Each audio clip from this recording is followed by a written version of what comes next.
Hey, welcome back, Ram fans. March 13th, Rams Up update. Ian has been keeping you up to date on all the big news over the last few days. Thought I'd take a minute just to rehash a few things, kind of give you a summary of where the Rams are at today as we speak. Been a little bit slow the last couple of days. Maybe there will be a second wave of things happening.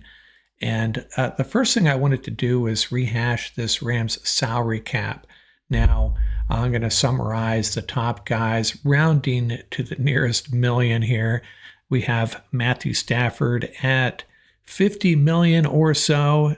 Second up is Cooper Kupp, no longer with the team, at about 30 million. We'll get to him in a second, though. There is going to be a change coming on June 1st as far as that goes. Kevin Dotson, 18 million. Devontae Adams, 14 million. Big Rob Havenstein, 11 million. Colby Parkinson, 10 million. Darius Williams, 9 million. Tyler Higbee, 9 million. Alaric Jackson, 7 million. And that's quite a good number for Alaric at this point. Quite the deal. That'll be higher next year, though. One of the better left tackles in the game at this point. And then Kyron Williams at 5 million, and the new defensive tackle Poona Ford at 5 million as well. Now, the top 51 cap space right now is 28 million, but after June 1st, it'll jump up to 43 million because the Rams are designating him, Cooper Kupp that is, as a June 1st cut. So they'll be able to spread some of that money into the following year. Now, things could happen between now and then. We hope things happen between now and then, so that number could actually go down. And Adam Schefter tries to explain it here. He's a post-June 1st cut, keeping his $29.78 million cap hit until June. At that point, they will take on a dead cap hit of $14.78 million this year and $7.48 million in 2026, creating $15 million in cap space, but not until June 1st. So that's kind of where we're at now. If you go back and look at these cap numbers, and you can see why some folks maybe think the Rams should move on from Colby Parkinson, even Darius Williams, and dare I say Tyler Higbee. That remains to be seen. Rams still a little thin at cornerback and tight end, really. And I just don't know what they're going to do here.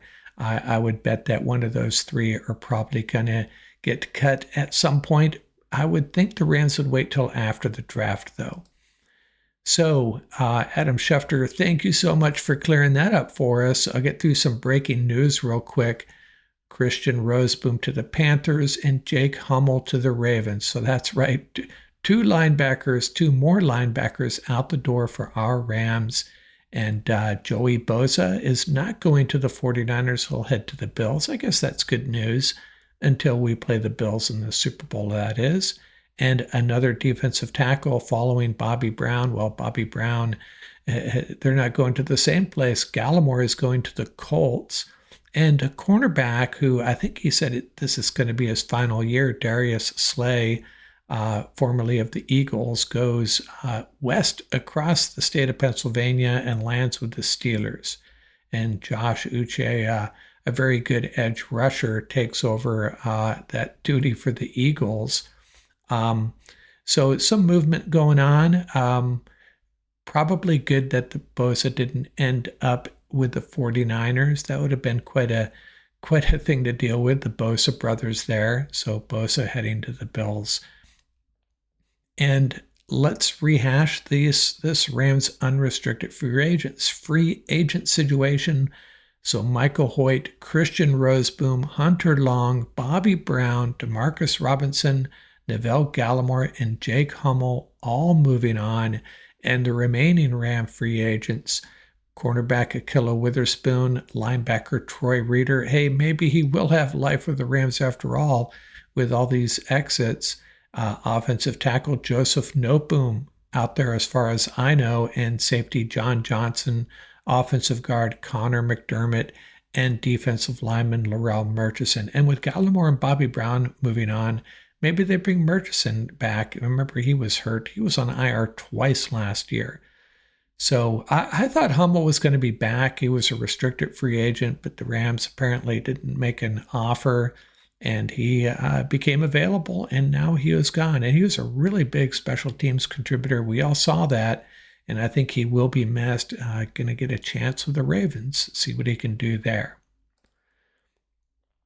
So let's look at this depth chart. My date on here is off a little bit. March 10th starters. Hasn't really changed though. March 13th, pretty much stuck here.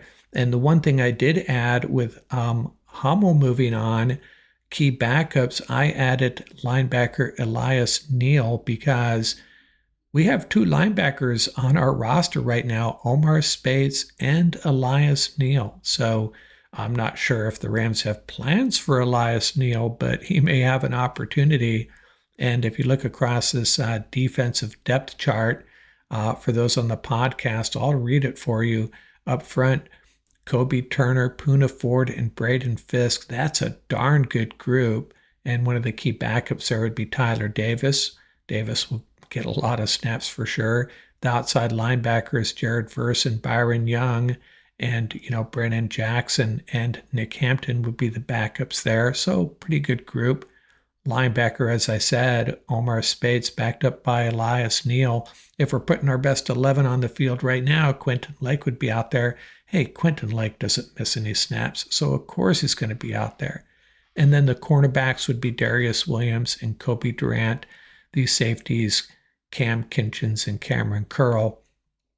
And some key backups, Darion Kendrick, Forbes, the guy that we picked him up from the Lions, remember when they released him, and Deshaun Johnson. Sometimes forget about him. He will be a role player along that defensive front as well. So there's some work to do in the middle of this defense. Everywhere else looking pretty good. I think we could add some depth along the defensive line, improve the cornerback group. I think we need an elite corner, at least a CB1, as they say, to play alongside one of these guys. But other than that, pretty good group. A linebacker or two or three and a stud cornerback in this defense will be in really, really good shape. And holes to fill. Haven't updated it since last time. We need a linebacker. Should I have linebacker on there twice? Cornerback. Some offensive line depth. Now we added Coleman Shelton. I think tackle is still a big need.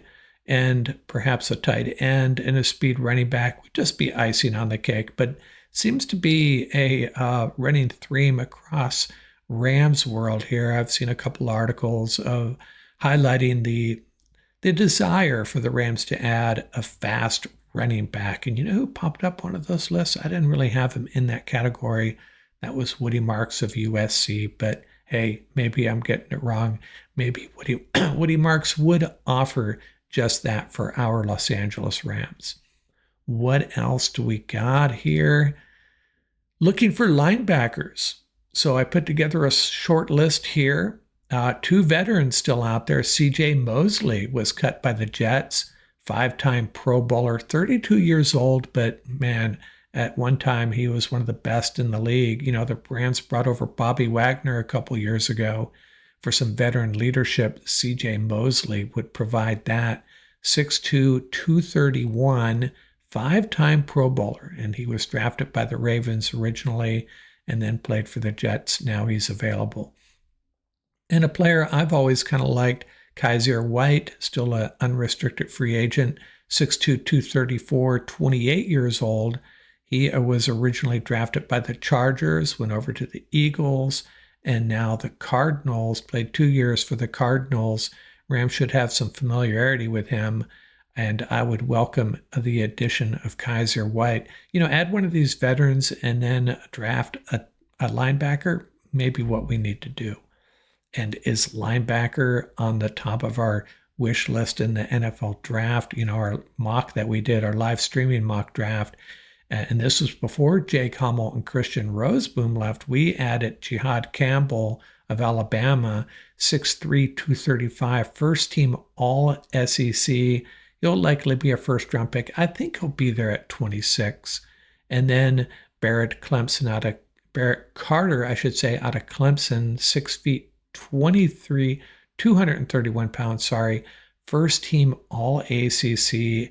And he is a guy that the problem with Carter, and we run into this over and over again, too early to pick at 26. He won't be there at 90. Rams have no second round pick, so they will definitely have to figure that out. But Barrett Carter or Jihad Campbell. And one guy I originally left off this list, and he's someone we need to consider, and I've been discounting him, and I looked at Lance Zierlein's NFL draft profile of Carson Schlesinger, 6'2", 242-pound linebacker out of UCLA.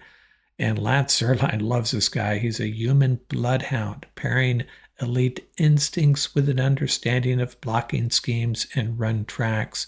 This guy's a tackling machine. Now, the difference between these three linebackers, these three rookies that I've talked about, Campbell is that, the linebacker we all love to have on our team, all over the place, making tackles.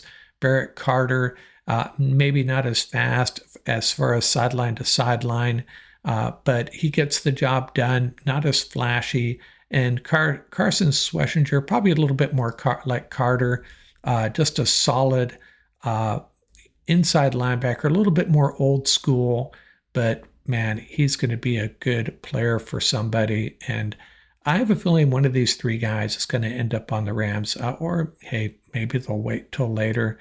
We'll have to see. But Barrett, Campbell, Schlesinger, one of these three guys, I'd love to see a UCLA guy stay home with the Rams. That would be kind of cool. And what else do we have? A follow-up on the pressers they had the other day, earlier today, actually. Jimmy Garoppolo going on and on. I don't know how many times he said that it was more about the people, the locker room, and the folks that run this team that wanted him to come back. Had a couple other offers, he suggested. But at this point, as he put it, it's more about the people. It's starting to count more and more for a player his age. He wanted to be a place that he loved to be, just loves the locker room, loves his teammates. Tutu Atwell, he was saying that all along he wanted to come home to the Rams. He considered it his second home, has a lot of faith in Sean McVay and thinks he'll be more involved in the offense.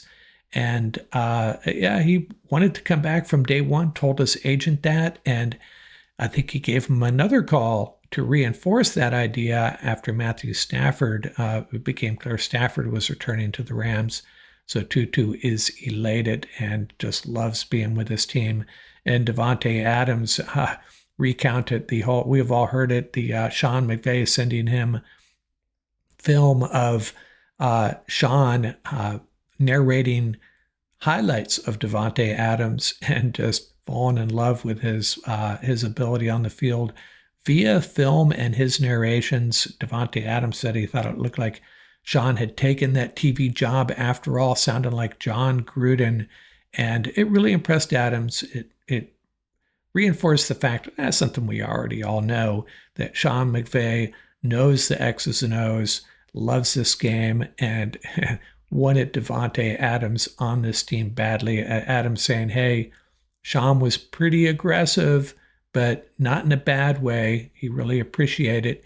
And that is why Davante Adams chose the Rams. Big reason why anyways. Sean McVay's, let's call it an elegant push to recruit Davante Adams to our Rams. So we'll try to keep you updated here. Ian will be dropping videos if any big news happens. Maybe I'll join him. I'll try to keep you up to date on a daily basis. Hopefully some more news coming. I think the Rams had their big burst of free agent signings, bringing key guys back, adding a couple of key guys. There's got to be more to come.